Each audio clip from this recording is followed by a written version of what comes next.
Assalamualaikum warahmatullahi wabarakatuh. Kembali lagi bersama saya Almira Rahmatu Syahida dalam talk show Mutakin TV.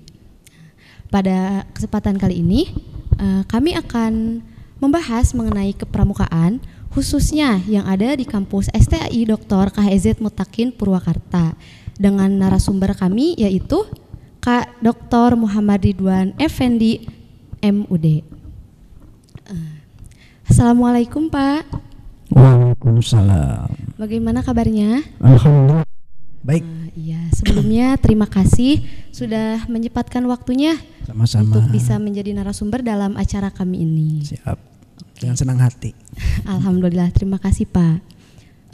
Di keseharian ini kesibukan Bapak seperti apa ya? Kalau bicara kesibukan, nggak terlalu sibuk sih. Ya aktivitas normal saya ngajar. Cuman yang ngajarnya itu kan tugas dosen itu paling tidak apa ya, tridharma perguruan tinggi lah ya. Selain ngajar juga ada penelitian, ada pengabdian. Itu sih yang sering saya lakukan. Dan saat ini selain aktivitas ngajar, penelitian dan pengabdian, ya paling ya bercocok tanam di sawah karena saya suka berkebun. Kebiasaan sih. Karena orang kampung maklum gitu ya. Iya. Wah, alhamdulillah ya Pak. Banyak kegiatan yang positif gitu yang Bapak lakukan. Alhamdulillah, daripada tidur melulu kan ya. Agar kalau bahasa sekarang ya enaknya lebih baik. Ada aktivitas, ada gerak gitu. Iya, semoga senantiasa selalu disehatkan ya Pak. Amin. Ya Pak dalam menjalankan aktivitas sehari-harinya. Baik, sebelum ke perbincangan lebih lanjut, saya akan membacakan CV narasumber terlebih dahulu secara singkat. Nama Dr. Muhammad Ridwan Effendi MUD, alamat di Kecamatan Bojong, Kabupaten Purwakarta. Pekerjaan yaitu sebagai dosen. Pengalaman organisasi kepramukaan yang pertama, andalan cabang bidang pembinaan mental Kuarcap Gerakan Pramuka Kabupaten Purwakarta. Masa khidmat 2014 sampai 2020. Yang kedua, sebagai pembina pramuka STAI Dr. KHZ Mutakin Purwakarta tahun 2015 sampai 2019. Dan yang ketiga sebagai ketua gugus depan pramuka STAI Mutakin Purwakarta masa khidmat tahun 2019 sampai tahun 2023. Nah, itu CV singkat dari beliau selaku narasumber kita pada hari ini. Nah, Pak, bagaimana pengalaman berorganisasi Bapak selama di STAI ini? Semenjak saya berstatus mahasiswa, saya mengawali berorganisasi itu di pramuka memang ya. Saya masuk di pramuka itu termasuk salah satu mungkin kalau kata orang disebut founding father ya. Penggagas begitu ya, pendiri. Bukan hanya saya seorang, sebetulnya banyak senior-senior saya yang dulu jadi aktivis pramuka semasa duduk di bangku sekolah dan kebetulan masuk kuliah di STAI Dr. KHZ Mutakin, dan saya coba ajak ngobrol dan bagaimana kalau kita dirikan pramuka di STAI Mutakin, dan alhamdulillah responnya baik, dan saat itu tepat pada tahun 2007 kita mendirikan pramuka, dan itu tepat pada semester 3 saya berstatus mahasiswa. Itu saya mengawali organisasi di STAI Mutakin itu. Dan sebelumnya ada organisasi-organisasi lain lah ya, seperti organisasi internal saya ngikutin BEM. Ya BEM itu saya hanya sampai di Menteri Pendidikan. Kemudian setelah BEM saya naik jadi ketua MPM. Nah, kalau sekarang itu apa ya istilahnya di DPM ya. Sekarang ada DPM. Kalau dulu saya ketua MPM ya, begitu. Oh iya. Kalau di pramukanya sendiri itu ya Pak, sudah berada di tingkatan berapa Bapak? Saya di pramuka sudah hatam kayaknya ya, sudah hatam ya, sudah masuk tahap akhir pandega begitu ya kalau dalam level kepramukaannya, dan masuk pembina juga sudah. Ya pembina kan tidak ada jabatan seperti Anda ya, ada laksana.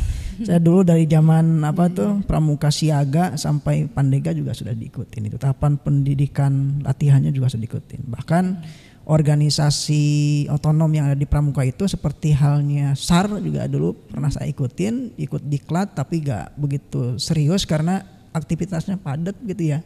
Gitu. Itu saya alami ikut pramuka luar biasa lah, banyak manfaat dan saya mengalami perubahan karakter dan kepribadian saya saat ini kebanyakan digodok dari canda dibukanya pramuka. Iya, berarti banyak sekali manfaatnya ya Pak dari pramuka itu sendiri. Gitu. Ya, karakter pramuka sudah kayak darah daging. Gitu, ya. Cuman sayangnya kalau saya bicara tentang pramuka, waktu saya kecil saya ingat betul tuh ya di SD itu karena saya orangnya kecil. Kata guru saya itu saya disebut sebagai si kancil. Makanya dulu tuh ada tanda sangga itu kancil karena kecil gitu. Orang-orangnya pada kecil termasuk saya itu selalu diajak-ajak sama guru itu karena lincah gitu, lincah. Tapi untuk diajak campingnya enggak, aneh. Latihan doang, diajak camping kagak gitu. Ini yang bikin sakit hati ya waktu itu. Tapi ini jadi pengalaman, saya itu dinilai kecil tapi ya energik begitu. Dan itu juga saya dapat rasakan ketika masuk pramuka dimulai dari SD kelas 4 kalau nggak salah. SD kelas 4 sudah mulai terlibat pramuka dan sudah jatuh cinta. Sampai saya masuk ke tingkat kabupaten jadi pengurus kuartir cabang. Nah, berakhir pada masa khidmatnya itu tahun 2020 kemarin. Gitu. Alhamdulillah ya Pak, banyak sekali pengalaman dan manfaatnya.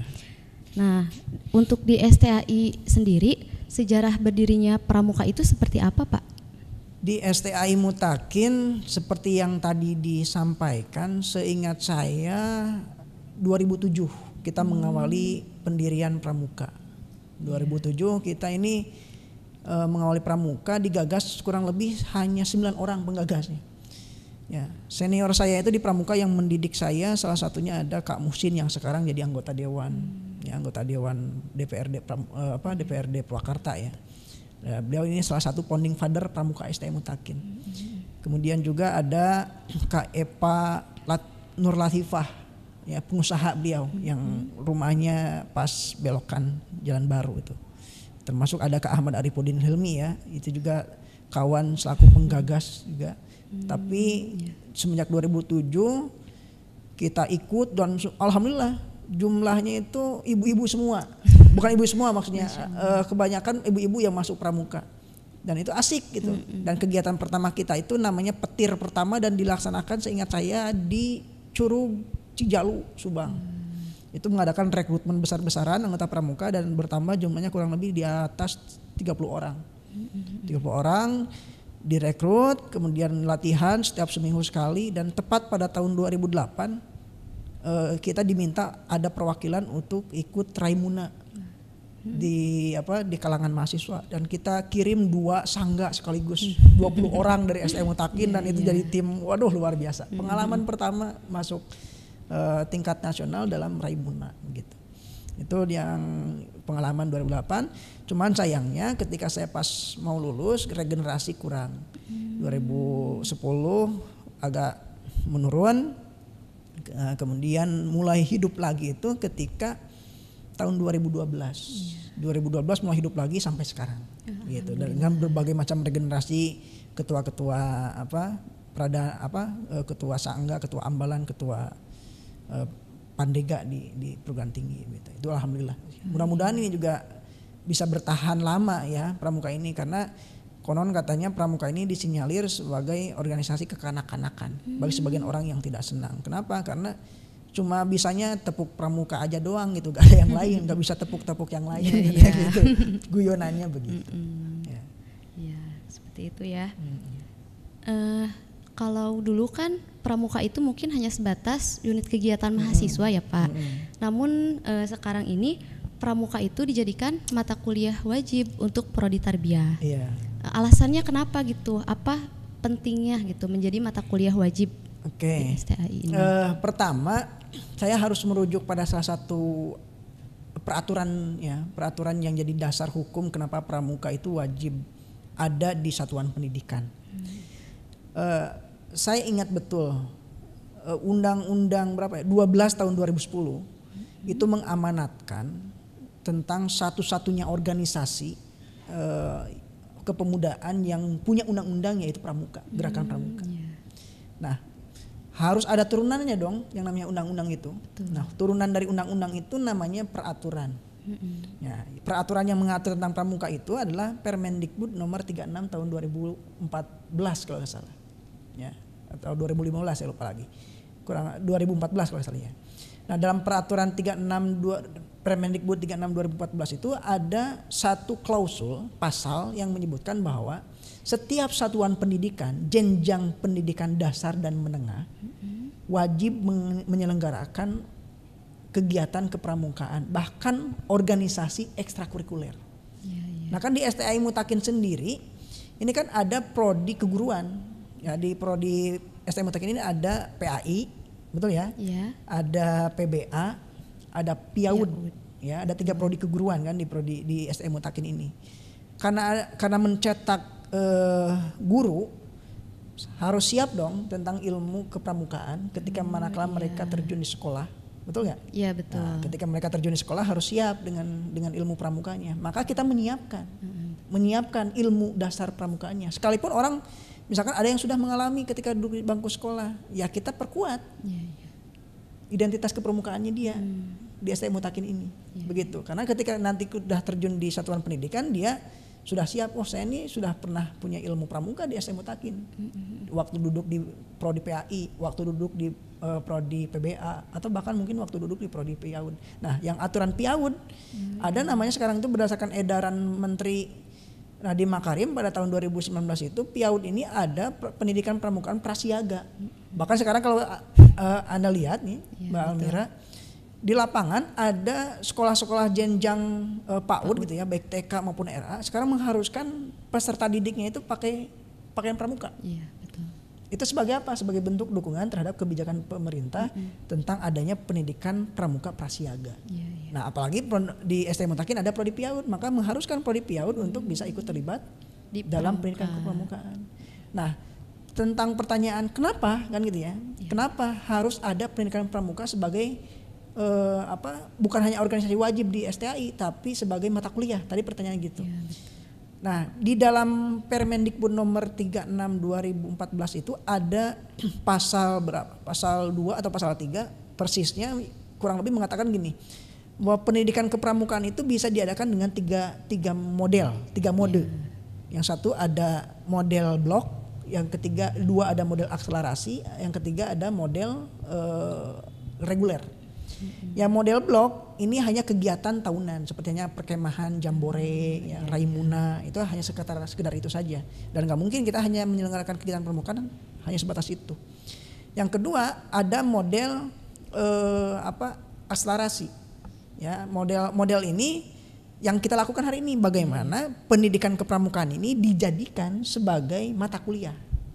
Ya, supaya semua mahasiswa prodi keguruan itu bisa tahu tentang ilmu-ilmu kepramukaan. Begitu. Itu model yang kedua. Dan yang ketiga ada model reguler. Nah, model reguler ini adalah model pendidikan kepramukaan yang memang dia tertarik ikut organisasi pramuka, yuk ikut ke UKM-nya. Menjadi bagian dari anggota dari gerakan pramuka itu sendiri. Itu model reguler. Nah, di STAI Mutakin kita menerapkan ketiga model itu, model blok, model akselerasi, dan model reguler gitu. Nah, mungkin di awal-awal kita nggak tahu ya, mungkin di perguruan tinggi besar seperti halnya UPI, pramuka ini menjadi prasyarat wajib kelulusan. Nah, di kita pun sebagai mata kuliah barang tentu sebagai mata kuliah ini harus lulus mata kuliah pendidikan pramukaannya gitu. Karena kita mengajarkan tentang dasar-dasar teknik kepramukaan bagi calon mahasiswa keguruan begitu. Iya. Berarti memang benar sangat penting ya pramuka itu. Betul. Tidak hanya di kalangan mahasiswa, tadi juga sudah ke kalangan anak usia dini ya Pak. Seperti itu. Nah, tolong bisa disampaikan Pak pesan untuk mahasiswa agar semangat mengikuti mata kuliah pendidikan kepramukaan ini. Ya, saya ketika beberapa kali membuka acara pendidikan kepramukaan ya setiap tahun ya, karena di kita setiap tahun sekali. Itu ada saja yang suka bertanya tentang apa sih manfaatnya pramuka di zaman sekarang gitu ya. Zaman sekarang ini manfaatnya apa? Seakan-akan pramuka itu tidak punya nilai manfaat lagi. Nah, saya tekankan bahwa pada prinsipnya Pramuka itu kan bukan sebuah organisasi hura-hura, bukan organisasi poya-poya, tapi sesuai dengan amanat undang-undang dikatakan bahwa Pramuka ini adalah organisasi yang berupaya melakukan proses pembinaan karakter, pembentukan karakter, pembentukan kecakapan hidup, pembentukan akhlakul karimah. Nah, orientasi itulah yang harus kita pegang sebagai pedoman bagi mahasiswa kita, gitu. Jadi kenapa alasan pemerintah mengamanatkan Pramuka sebagai organisasi yang mendapatkan porsi undang-undang yang luar biasa perhatiannya dari pemerintah? Itu karena Pramuka dianggap berhasil mencetak karakter bangsa. Bahkan ketika Pak Menteri Nadiem Makarim menetapkan di tingkatan PAUD, jenjang TK SD ada Pramuka Prasiaga. Itu kan bentuk perhatian pemerintah bahwa penanaman nilai-nilai nasionalisme, nilai-nilai patriotisme itu harus ditanamkan sejak dini sebagai pembentukan karakter bangsa.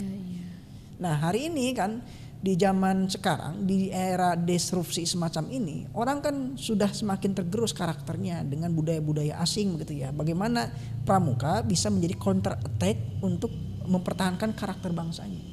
Yang cinta tanah air, cinta NKRI, patriotiknya ada begitu ya, suka tolong menolong, dan identitas karakter itu yang harus dibangun oleh mahasiswa mutakin. Terlebih kalau misalkan dalam kelompok-kelompok yang hari ini banyak didengungkan dalam berita-berita, ini kan juga banyak tentang masalah isu-isu radikalisme, terorisme. Nah, bagaimana Pramuka mencintai bangsanya, mencintai negaranya dengan menghilangkan pengaruh-pengaruh semacam itu.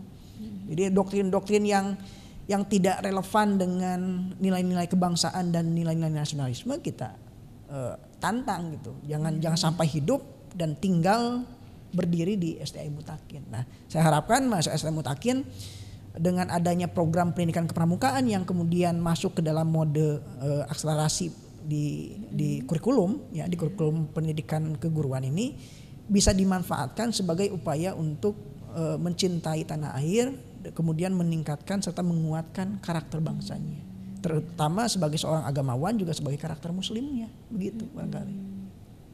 Alhamdulillah ya, Pak. Iya. Ternyata banyak sekali gitu manfaat dan urgensi Pramuka itu ya. Jadi tidak hanya dipandang secara negatif, namun banyak juga menghasilkan positifnya gitu. Nah, terima kasih Bapak atas waktunya, begitu banyak ilmu yang saya dapatkan hari ini, khususnya mengenai kepramukaan. Terima kasih Pak. Siap, sama-sama Mbak Almira, sama-sama. Ya. Sukses buat semuanya ya. Amin ya Allah ya Rabbal Alamin. Baik, alhamdulillah talk show dengan materi kepramukaan khususnya yang ada di STAI Mutakin ini telah selesai dengan narasumber Kak Dr. Muhammad Ridwan Effendi selaku Ketua Gugus Depan Pramuka STAI Mutakin Purwakarta. Sekian talk show mengenai kepramukaan dari Mutakin TV. Terima kasih. Wassalamualaikum warahmatullahi wabarakatuh.